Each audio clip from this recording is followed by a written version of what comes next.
what we are sharing or what I'm here to say is my observation. I am not God. I cannot predict the future. I can only say things the way I see them as a social analyst or a social observer. So as we see them, we say them. The rest is left for the players on the field to do their. So to begin with, there are two politicians in recent history in Nigeria that has garnered enough or very strong support base. And when I mean support base, I mean support base at the grassroots. There is the political support, there is the grassroots support. The first one is the late former president Muhammadu Buhari. Now, Muhammadu Buhari moved from ANPP to CPC, CPC, and then APC. And each time he contests election, he almost always wins a definite figure between 11, 12 million. And that was what he brought into the APC when the ACN merged with CPC and then they formed ACN. And that helped them to win the presidential election at the time. So the other politician that now enjoys that movement, that support base at the grassroots, is Peter Obi. Now, how that will play out, we've seen, just like you have observed in your prologue, during the 2023 election, we saw how that played out. That movement was organic. It was spontaneous. You didn't need to mobilize anybody. People came out of their own to, support him because Nigerians have always been looking for a breath of fresh air. And they just found that in Peter Obi, and then almost all the youths and a few people on the other side, the elderly ones, supported him, and they, ran out to be with him. But the problem is, whilst you have a grassroots support base, there is also the need to match that with the political support. And for me, that seemed to be where Peter Obi has always been lacking. For instance, Peter Obi left PDP just because, according to observers, he observed that the PDP was not going to give him their presidential ticket. He left the party just before the primaries and then pitched his tent with Labour Party and got the presidential ticket on a platter without contest. It was almost just dashed to him. Now, that is not the making of an astute politician. Yes, you have the people waiting outside to give you their support, but there is the first hurdle that must be crossed for every politician, and that is the inter or intra-political affairs, which is the primary. You have to first prove your mettle within before you come out. So he ran away from the PDP, he went into the Labour Party and got it on the platter. Now he has moved into the ADC, which is now the subject of conversation. Do you think the ADC will give him that political? That is where we are going. So now he has joined the ADC. He has gone to meet the same Atiku he ran away from PDP. In ADC. He has gone to meet the same Atiku in PDP. Now he has gone again. There is also a Rotimi Amechi waiting also in ADC because Rotimi Amechi is now upset with the APC, which is his original party. He contested with the Bola Tinubu and the likes, and he came second in that primary. And then he was left out in the cold with this administration. He has gone to pitch his tent with the ADC. It was one of those that, that started the ADC. Peter Obi was in attendance when ADC was inaugurated. A lot of people already knew that that was where he was going because we can see what has happened with the Labour Party. It is nothing to write home about. He can't go back to the PDP because even that one is also in tatters. It's in shreds. So the only option for him is either to look for any other party or to go to ADC. But ADC seems to be the more viable one because even his body language seems to favor the ADC. But you cannot now go to ADC and get the ticket on a platter. You have to now go and do that thing you have been running away from all the other parties you have been. Now he has to contest against Atiku, he has to contest against Rotimi Amechi and any other one that will come up because this year, like I said, we are going to see more political gladiators coming up to say, I want to become president. So there are two major parties now in Nigeria, the APC and the ADC. The other ones are in the fringes. So we all know that the APC will give their party ticket to the Bola Tinubu. Any other person who wants to become a relevant political force will pitch their tent with the ADC. We will see this year some people moving from the APC to the ADC to contest that political party presidential ticket. Some of them to destabilize the party, some of them out of genuine interest. But the question here is, will a Peter Obi be able to garner enough political support? Remember, you have the grassroots support outside waiting, but in the political party, what you need is political support, not the grassroots, because the obedience will not be in the party to do the primaries for him. The people like you and I who will vote for him on the election day will not be part of the people that will cast their ballots on the primaries. The people that will do that are politicians like him. So people from the north, from the south, from the east, from the west. The question then is, how many friends has he been able to garner all the while? How many handshake across bridges, across borders has he been able to garner that will help him to get that ticket? Because there is already feelers. Some people are already postulating that Peter Obi is going into ADC to become a vice presidential candidate. The obedience are already reacting that they will withdraw their support from him if he becomes a vice presidential candidate. Remember, he ran with Atiku first time as a vice presidential candidate. Now, the question is he going back again to become a vice presidential candidate? Or is he going there because he has said that he wants to be on the ballot? But can he topple an Atiku? Obi will always say, we know they give shishi.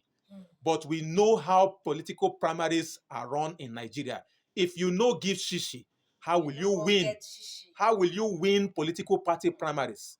Can you win against an Atiku who always waits after every 4 years, will bring his war chest to come and clinch a political party, whatever party Atiku is, at every point, every cycle, he always wins their presidential tickets because he has the war chest. TCP, I want to even ask, this LP that Peter Obi left, was there something he could have done better to make sure that LP had that political structure that would also give him that ticket again and give him that platform again in 2027? Well, okay, so let me quote our in-house friend, Liboros Oshoma.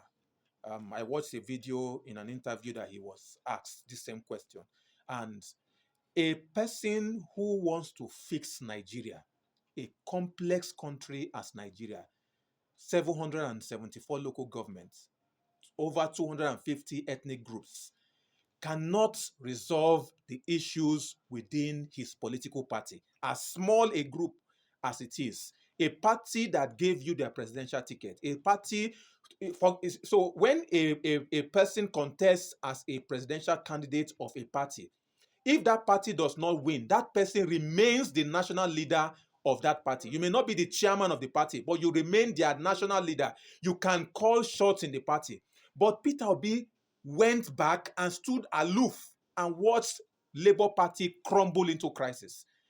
He didn't play the politics that is required to hold the party together because he was the cohesive force. He was the galvanizing force. He was the one that people ran after to go into Labour Party.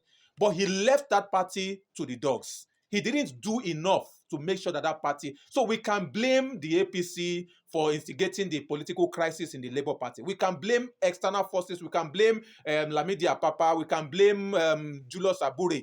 But there is a Peter Obi. If he wanted to solve that problem in the Labour Party, he could have. But the problem is that he didn't do enough to solve that problem. He chose to stand aloof and watch the party crumble. And today, it has become a non-existent party for him because he couldn't have run again on that party. And they couldn't have even given him the ticket because the party has now become factionalized. He's supporting one faction and then the other faction.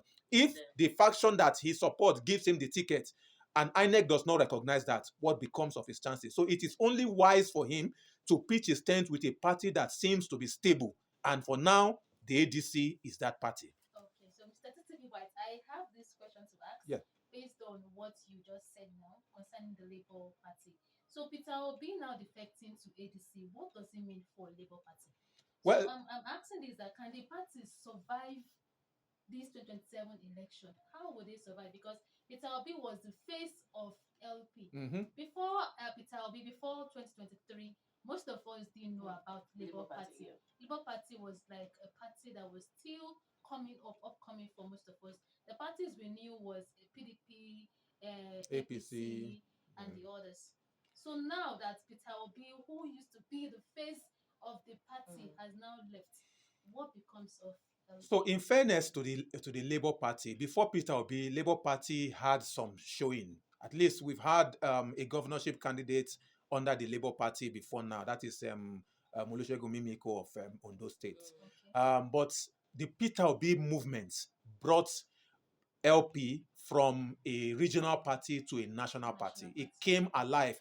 Peter Obi gave LP life, so to speak, and made it prominent and made it known. It became a global party, not just even a national party, because of the Peter Obi movement. So what becomes of the party, if I am to, without mincing words or without sounding like a prophet of doom, the party for me is at least it should be dead. That is just the way it is. I read an article earlier on that said the party is talking to another party to see how they call it a ballot coalition, where they want to merge, even in the FCTA election that is coming up. They want to see how. But for me, that is just trying to revive, because there's still the inter-party affairs or wrangling that they are suffering from. There's the Nanadi Usman faction, there's the Lamidi Apapa faction, there's the Julius Abure faction. They have not solved that. So which of this faction is going into the alliance or the coalition? So the party for me is almost dead, because with Peter Obi pulling out, that life that he brought to the party, he has taken it back, and that party is dead. With the crisis that they currently have, they will not be able to rise to make any showing in 2027.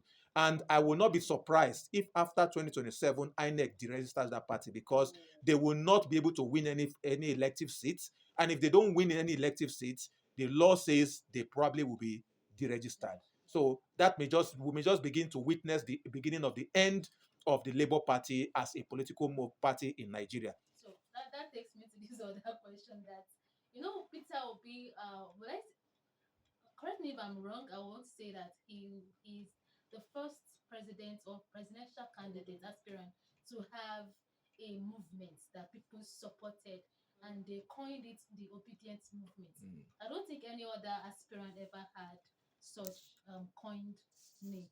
So I think there was the Batify.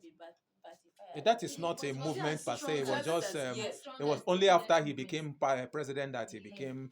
So my question now is, this obedience movement, they were all loyal to him when he was in LP party. Are they also following him to ADC also? They have followed him actually. So the Peter Obi movement. Do you think it's 100% followership? Because some can follow him and some can decide no LP, no obedience. No. The LP came into life because of Obi. So the obedience movement is a movement on its own. It's not a political party. It's a support base for Peter Obi. Wherever he goes, he carries along with him that movement. So, like I mentioned earlier, Buhari enjoyed that movement, but his own was not given a name. It was almost like a cult movement. And that is another thing that Peter Obi is enjoying now. So they have followed him to the ADC. They have already made their intentions known to support him. But the only caveat is that if he goes and secures a VP slot, they will withdraw their. So in fact, one of them, Patutomi, who is a strong supporter of Peter Obi, has come out to disclaim that if Peter Obi settles for his number 2 slot, he's going to walk away from him. And then Dele Momodu has challenged Patutomi. They are giving themselves the back and forth, the gbasgbos on that one. So this is what it will continue to. But there are deeper issues. Now, Peter Obi, like I mentioned, has gone to ADC. If Peter Obi gets the ticket of the ADC, because remember, the goal of a political party is to win political office, win elections. That is their aim. So the political party will watch who can win us? Forget these things that Nigerians do with buying, tickets, because that's what they do. The ticket is given to the highest bidder. If we do things right, the political party is supposed to look, that is when I mean political party now, all the stakeholders, who can win us the most votes across board, and then they support that person, push him forward. Now, let's weigh the scenario. There's a Bola Tinubu in power, who is a political behemoth. The goal for any political party is to upstage him, to remove him from Aso Rock. Now, who is the most qualified politician as it stands today to do that? There is the Atiku, who has a strong political base. There is and then also the support of the North. Yeah. There is the Peter Obi, who has a strong grassroots base amongst the obedience. Unfortunately, that grassroots base does not spread across all the nation. So his support is mostly in the south and the middle belt. Up north, in the northwest, the north central, the northeast, he's lacking in that area. So we can have the southern area. There's the 19 states in the south, and then the 6 in the midwest. But that will probably not be enough to give him that, because the majority of the votes comes from the north. Yeah. And when the ADC weighs these two candidates, the Atiku, who can win the north, where the numbers come from, and then gather some numbers in the south to ruffle the feathers of, because remember, for Atiku, for Bola Tinubu to win, he has to win his base in the south and win some areas in the north, and even come second in other areas. That is what he put together, as abysmal as that election was, to win. So if you don't put an Atiku forward, a Bola Tinubu will almost be coasting home to victory. Now, if you put a Peter Obi forward, it will ruffle the feathers of Bola Tinubu in the south, but will not give the ADC what they need from the north. Now, if you give a Peter Obi the ticket, will Atiku deputize Obi so that he can get the support from the north? The answer is no. Atiku at his level cannot be a vice to any other person. He has even done vice once. The only next office for him is presidential. He cannot do vice. So if the party decides to go to Obi, it means that Atiku will step behind. He can then play the statesman, lead Obi, hold him by the hand, go to the north and say, please vote for him. If he's able to convince his people, then we'll have the ADC coasting to victory. But I don't see the north voting for an Igbo man. God forgive us in this country. We have not reached that level. And that is what I talk about, political support. As much as Obi enjoys the grassroots support from those of us here in the south, he is still lacking majorly in the north. An average northerner will not vote for an Igbo man to be president of Nigeria. That is a problem that we still have to solve in this country. So I think my first question is a yes or no. Do you think, all things being equal, Obi can win ADC primaries? No. No. I don't think so. You I don't see him pulling enough weight to do that. Okay, so then my second question is, Obi can, or from what we've seen, or from his activism, from what he has said, from the crowd he has pulled, don't you think it's better for him to, at least, if he can, get there as a vice president, so he can at least have a foot in the door, than not get there at all, saying he wants to wait until he can be president? So there are two problems that situation creates, or two hurdles that he has to cross. One is his obedience movement. Those ones don't want to see him as a vice presidential candidate. They have supported him as number one. They will continue to support him as long as he continues to be number one. If he goes and becomes number two, they will withdraw their support. That is what they said, though I'm not saying I know. That is what they said. And there's already feelers about it. Then secondly, the second hurdle is that the North has done 8 years as president. The whole nation agrees that it is the turn of the South. and the South should do 8 years. Yes. Bola Tinubu has done 4 years, or will be concluding 4 years by 2027. Whoever should take over from him should also be a Southerner. So if an Atiku wins, it will topple this political calculation and it will ruffle, it will create bad blood in the system. So if Obi does not get the ticket and continues the what's it called? The political calendars it's where for the South to complete their 8 years, and if he's lucky, do another 4 years, maybe if he overperforms, then we'll begin to. Yeah, he even said he wants one term. Maybe it's just to assuage the North, because all these politicians, they speak with knowledge. He knows that the North will not support him, because if anybody comes in, they want to do 8 years, and the North is waiting for their turn after 4 years, or after these 8 years, it will come back to the North. So if you now come in after one person have done 4 years, you want to now do 8 years, it will be cheating them. So they are waiting for that. So that's why he was making those comments of, if I just need one term, hoping that somebody will hear in the North and say, okay, let him just go and do one term, and then it will. But it doesn't happen that way, because there is a deep-seated, issues from the North where they feel that power belongs to them. And if they don't get power, they are almost left out of every other thing. So that's why they have started calling this president a one-term president. That's why they are pushing an Atiku, knowing this political balance, will also be pushing himself to want to become president, knowing that it is the turn of the South. They don't care. As long as they get power, they don't care. Even if the South is angry, they don't care, because they have the numbers and they want to use that to, press our neck at every point in time. Okay, so let me ask this question also. So we're talking about ADC party. How will ADC party manage competing presidential ambition within its rank without causing fractionalization? Because there are several people who are interested in this presidential race. So how will the party ADC now manage to handle all of them, handle all these ranks without any fractionalization? Well, that is their headache. Fortunately for me, I am not a member of the party. So there is the article there that have been nursing this ambition from forever. It has been his life dream, just like Bola Tinubu have his life dream. Atiku should have rested, but if Bola Tinubu is not resting, why should Atiku rest? So they are the same. They are matching each other.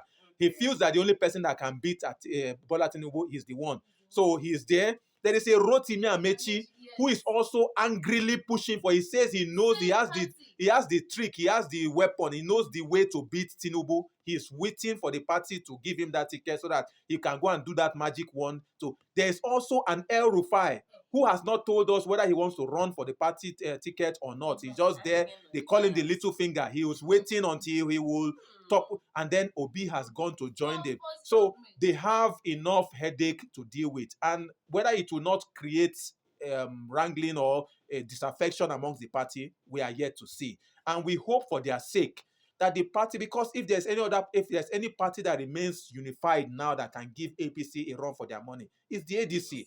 Every other party has been destabilized except for the ADC. If they allow this good thing that is happening to them, I call it a good thing, because all the best people now are joining the ADC.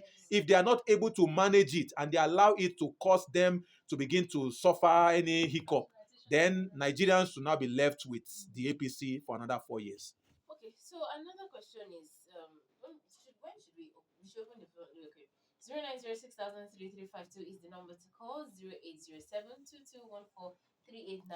for message. We have a few messages here, and the phone line is already buzzing. So 0906